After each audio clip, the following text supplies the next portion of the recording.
السلام علیکم پیارے ناظرین، کیا آپ کو معلوم ہے کہ ہمارے پیارے نبی حضرت محمد مصطفیٰ صلی اللہ علیہ وآلہ وسلم کے پردادا جان کو ہاشم کے نام سے کیوں پکارا جاتا تھا؟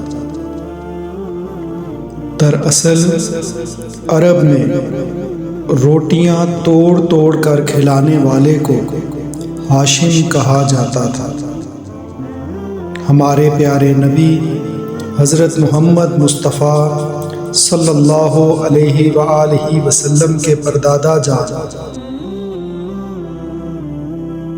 لوگوں کو عرب کی مشہور خوراک یعنی شوربے میں روٹیاں توڑ توڑ کر کھلاتے تھے۔ ایسا کرنے کی وجہ سے ہمارے پیارے نبی حضرت محمد مصطفیٰ صلی اللہ علیہ وآلہ وسلم کے پردادا جان کو ہاشم کے نام سے پکارا جاتا تھا، اور وہ ہاشم کے نام سے پورے عرب میں مشہور ہو گئے۔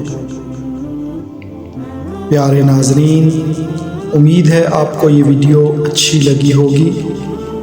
اگر آپ کو یہ ویڈیو اچھی لگی ہے تو اسے لائک اور شیئر ضرور کر دیں، اور چینل کو سبسکرائب کر دیں تاکہ مزید آنے والی ویڈیوز آپ تک بآسانی پہنچ سکیں۔